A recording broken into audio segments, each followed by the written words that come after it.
means is 5 World Cup finals Argentina, or World Cup semi-finals Argentina have appeared in, and in all 5 they have progressed through to the final. Liam Brady, would you call that an emphatic win in the end? Yes, definitely, yeah, without any doubt. I thought the Croatians looked tired. They've had a long, hard tournament. They've had to go to extra time and penalties twice. Very hard game against Belgium to get out of the group. Played into the Argentinian hands, tried to go down through the middle, and they were hit on the counter-attack numerous times. And everybody's absolutely delighted to see Messi play in a final. You know, could it be his crowning glory? We all hope so, because tonight, for me, he played his best match of the tournament. He was absolutely brilliant. And what he did for the Argentinian third goal was like turning back the clock 10 years.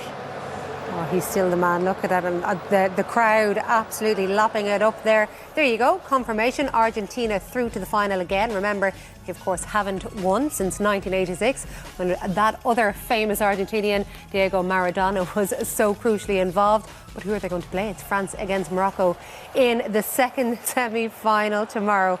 Oh, I wonder how long they'll stay there and allow the fans to soak up the magic that is this man in Lionel Messi. But of course he's not doing it all on his own. And you, Shay Given, as you were watching, you suggested that they look like a team that's even more together. Yeah, I mean, there's a lot of stick after the Holland game, that, you know, there was a lot of fighting and the dark arts, as the lads were saying before the game. But I think as a group of players and a squad, as a management staff, they showed a togetherness, a fighting spirit. And I think they're really up for this. Obviously, it's the biggest tournament in world football, but it feels like it's going to be their tournament. I know there's a lot of talk about they're doing it for Messi, and rightly so, because what he's brought to the game of football, I just love him so much. I mean, the third goal winning, as Dara and Ronnie mentioned in commentary, it was Messi magic. It was just unbelievable. And then it's game over on 69 minutes, and I'm like that to the lads in the studio.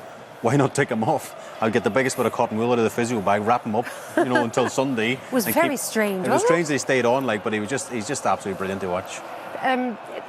You heard Shay there, Damien, talking about that fight in the dark arts, but you were suggesting that that's a good thing, that they've brought that into the game and that they need that in order to win the trophies. Yeah, like I touched on before the game, Joanne, I like it, I love it, and if they didn't have it, you could argue they wouldn't be in the final of the World Cup. Listen, they deserve to win. We talked about, again, before the game, the best teams. Are they the 4 best teams in the semi-final? You have to say Argentina are the epitome of what a team is. Just like Shay said, the fight, the togetherness, the spirit. I don't think there's nobody closer in the tournament. And listen, punters back home are probably sick of us talking about Messi and showing clips. Is he the best ever? Yeah, but is it the best version of him ever? No, the best version was probably 10 years ago. He's totally transformed his game and how he plays, etc. But listen, he's, you'd say, one step nearer immortality. Yeah. Simple as that. He's been there before, obviously, and it hasn't worked out. We saw, and I noticed you taking note of it when they showed Lionel Scaloni, the Argentina manager, in tears there a few moments ago. Back when he got the job just after the last World Cup, he was their 4th coach in 4 years. They were really struggling, even though they were only beaten by a goal by the eventual winners, France the last time out. But they did appear to be in a really, really bad place. They hadn't won a trophy in 28 years when they claimed then the Copa America last year. And here we are watching what's happening in Buenos Aires as Argentina were winning that semi-final. I'm surprised there are any of them there, given how many are in the stadium in Qatar. But it's quite extraordinary, isn't it, what Scaloni has done? He's come in and bizarrely, he has no senior managerial experience at all, really. He was an assistant manager at Sevilla. He was the under-17 coach. But this is another manager at this World Cup who came into the job on the back of very little experience, and he's now guided Argentina. I think the Moroccan manager is in the same boat, isn't he? But with Scaloni, they went on this unbeaten run, something like 36 games. Coming into the tournament, a lot of people had them as favourites. And then I saw them against Saudi, wasn't it, when they lost 2-1, and I thought, oh, Messi looks a bit static. He's not moving too well. Then there was a couple of matches where they, you know, resorted to cynical tactics. I wanted them to play properly tonight, and they played properly. I think they only had 1 booking, if I'm wrong.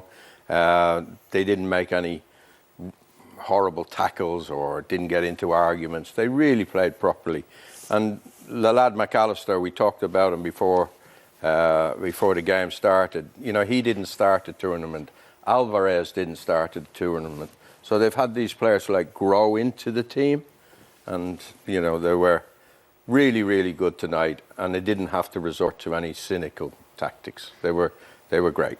Yeah, and it's 4 World Cup goals now for one of those young men Liam referred to in Julian Alvarez. Yeah. And we know who created this, but you're really impressed by this young lad. I mean, he signed him last January from River Plate, and then he went back on loan for 6 months. But he signed, and he joined the club officially, Man City, whenever they signed Haaland. So he's gone under the radar. They paid £14 million for this guy, and he scored obviously 2 goals tonight. He scored 4 in total, and you know, they only paid 14.1 million. Had they double checked that? But like again, he's a sniffer. He's a poacher in the box. But this Messi again, I know Duffer sometimes thinks he stands about it, but this is why you pay the admission fee is for stuff like this. We talked about Guardiola, how brilliant a player he was. He turned him inside out, a drop of the shoulder, and again, can he pick out the right pass in the box? Of course he can, because he's Lionel Messi.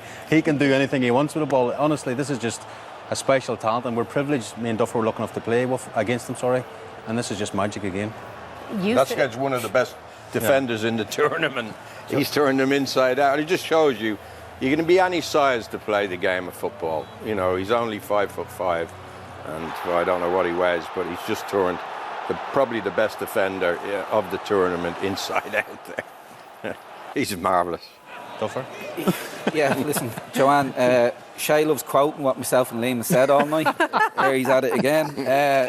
We'll touch Don't give it away yet. Why he's saying that in a second, but just touching on that goal there, I think we were speaking off air. I think you said there was something online earlier about people recreating tricks in the game. And my viewing is the best trick in football is a drop of the shoulder, and he's obviously done it there, but with his back to the defender. You can jazz it up all you want with Rabonas and this and that. Cruyff, a wonderful trick. Messi, you could argue, his number one go-to trick, why he's the best of all time, is just dropping the shoulder to go one way and then go the opposite. All right, Shay? The Duffer special, that's called. A Duffer special, yeah. I don't know about that. They've both got a few tricks up their sleeves other than the dropping of the shoulder. We will be getting to that analysis where Damien Duff may be in agreement with the Netherlands manager. Talk about the beauty and the beast perhaps when it comes to Lionel Messi, because he was the star of the show. I don't think people get too sick of hearing us talking about him, but maybe point out the pick and the highlights of what he did this evening, Liam. Well, it was just his vision, you know, to pick people out, running with the ball. He hardly ever lost it. Look at that little flick around the other side. Doesn't quite get his best power behind that shot, but that was very nearly a goal. And as I said, this is up against Guardiola, who's strong, who's quick, but Messi turns him inside out. As Damien said, a little drop of the shoulder and he's gone. He can't afford to touch him because otherwise it's a penalty, and he just lays on a very simple goal for Alvarez. He was terrific. You know, he played his way into the game. Early on in the first half, 15 minutes, he just got it and gave it, and then when things began to open up a bit, he began to play the way we know he can, dribble and make situations where Argentina had 2 against 1. You know, he was involved in the first goal. It was a little touch in the centre circle, wasn't it, to get Alvarez away, got pulled down for the penalty. He's just. Well, you take him out of that Argentinian team, and they'd just be probably a good side. But with him in it, they can be a great side. And yet, there are some question marks, which Shay Given may not agree with, but Louis van Gaal, of course, did not endear himself to Messi because he suggested before the game between Argentina and the Netherlands that Messi doesn't do anything when he's not in possession of the ball. Does he have a point? Absolutely. Shay's really upset with me for showing this, but I think they're good visuals. Yeah, I don't think it was his brightest moment, Louis van Gaal. Listen, amazing manager, but he's definitely poked the bear before the Netherlands game. It is a man down. They defend with 10. But you could say he hasn't really pressed since Pep Guardiola left him at Barcelona. Yeah, he pops back in there eventually in the end, but he's always disconnected from his teammates. You know, so is it an issue? Would I let anyone else do it? No, but it's like I said, Lionel Messi, the positives far outweigh the negatives. When they do eventually win it back, he's always in space to go and counter-attack. At his age as well, he always has legs and energy to go and counter-attack. So as much as Shay is saying you can't, the visuals are there. Louis van Gaal was absolutely right. It's correct. He's done it for years. He does it at Paris Saint-Germain. I think he can get away with one player, as in him doing it. But at Paris Saint-Germain, you've three doing it: Neymar, Mbappe and Messi. That's why they'll never win a Champions League. But with him on his own doing it, I'm fine with that, Shay. Well, can it be exploited, though, when it comes to the final? If you were the opposing manager, are you looking to exploit that? I can understand if you're doing them clips and they're pressing high up, and the Alvarez is pressing and the guys are backing up. And well, they were at one stage. You pointed out in the second half possibly, they were pressing. and I think he sort of semi-pressed. But if they're all sort of sitting in a bit of a mid to low block, then Messi can have a cigar on for all I care at half-time or on the halfway line. But what I'm saying is, if they're all charging in on a high press and Messi standing, then that one person who doesn't join in the press, the whole thing falls apart. But I think the way they've set up, and Duffer rightly sort of finished on a positive, thankfully, there. He's saying he comes alive then when they do win the ball back, and he's in a position that he looks like he's not interested, but then he just comes alive, Joanne. He comes alive, and then people don't know where they pick him up, where they press him or nothing, because he's got that magic to come alive, and he comes alive in the final third, as we've seen with the goal there, the third goal. I think we should look further into this come the final day, and whether France or Morocco might look at that. But there's another special player you really wanted to have a close look at, because it might be probably really the second last time we'll get to see Luka Modric in a Croatia jersey. Yeah, he's got over 160 caps for Croatia. He's been one of the great players down through the years. This was him getting back doing his defensive work at 37 years of age. I think Ronnie pointed this out. This was a time where Croatia were very much in the game, and he was pulling the strings, as was Kovacic and Brozovic in midfield, and they ruined it all, Croatia, by getting caught on that break from a through pass, where there was no communication. But Modric had a very good game, but once they went 2-0 down, you could see the energy just sapped from not only him, from all the Croatian players. OK, we'll presumably get to see him in the third, fourth place playoff on Saturday. Argentina, so they won by 3-0. It could have been a bigger margin, couldn't it? Because they had more chances. They did have chances, yeah. And I think Liam was right when he said that the Croatians did look a bit tired. We talked about the last couple of games they had as well. Extra time, penalties. It did take them out of their legs, but they did have chances. And had they scored another couple, then it wouldn't have been an unfair result on Croatia, But again, I think this plays well for Argentina for the final on Sunday. In forward positions and in attacking positions, they're creating some good stuff.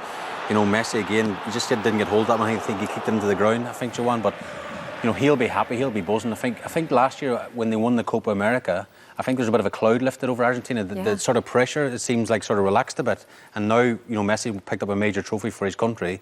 And now the one that's missing, obviously, from his whole repertoire of trophies is the World Cup. And only one game away from that now. Only one game away. Aguero, who's been such a brilliant player for Argentina down through the years. But Shay Given, who are you expecting them to play? Most people obviously expect that France are the ones who are going to win against Morocco tomorrow.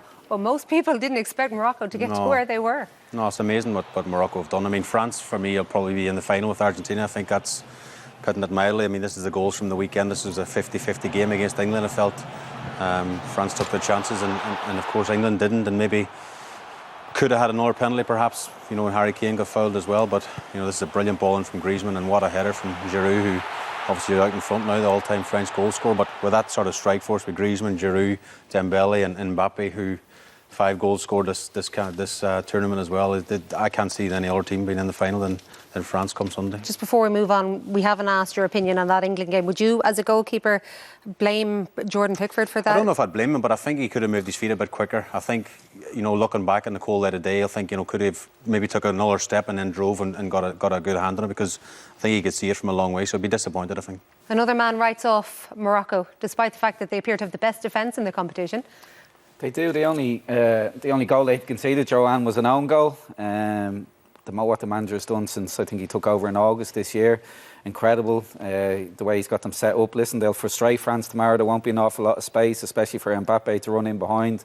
But I expect to see the perfect final as well, Messi versus Mbappe.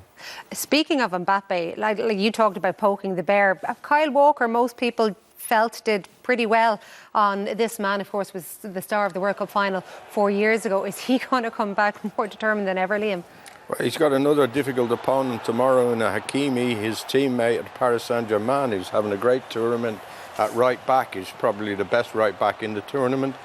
So, you know, if France are going to win, they need Mbappe to do what he can do. But against Hakimi and against, as Damien pointed out, against this Moroccan defence, they've only conceded 1 goal, you know, and they've beaten Belgium 2-0. They beat Spain. They beat Portugal. No, not to be underestimated. You know, this guy, Mbappe, if he's on form, a bit like Messi, he can be the difference. And I think this is probably, we want to see the new heir to the throne play against the king. Oh, in fairness, see, it's so hard to know, because how huge would it be for global football to have an African team make a World Cup final, and then you counter that with what Liam has just put It'd be massive, up. obviously, for Africa. To even get the semi-final is huge. But I think, yeah, tee up with Sunday, Mbappe v Messi. I mean, Mbappe's won the World Cup, so can we just let Messi win this one, and then Mbappe will always win another? He's only 23, I think. I Is that right? don't think they'd be thinking that No, in probably Paris. not. No. Just my thoughts only. Well, when you think about what Mbappe has done, and the fact that we're even talking about him in this breath, he has that World Cup. He's got an insane amount of goals at World Cup tournaments already. And as you said, he hasn't even turned 24 yet. Yeah, it's amazing. Imagine winning the World Cup twice before you turn 24. I mean, that's just phenomenal. He's a superstar. I mean, Messi and Ronaldo coming to the end of their careers. This guy's the next one on the rank, and he's a brilliant talent, you know. But I would just personally love to see Messi do one last major thing come Sunday. Morocco have already knocked out Spain. They've already knocked out Portugal. So, Yeah, why not, Joanne? And you forget to mention also the crowd. Argentina, we keep talking about them, you know, all tournaments. They're like home games. You could argue it's the same for the Moroccan teams. This will be a worry. Well, from the Moroccan point of view, Just personally love to see Messi do one last major thing come Sunday. Morocco have already knocked out Spain. Peru obviously scored the winner against England the other day.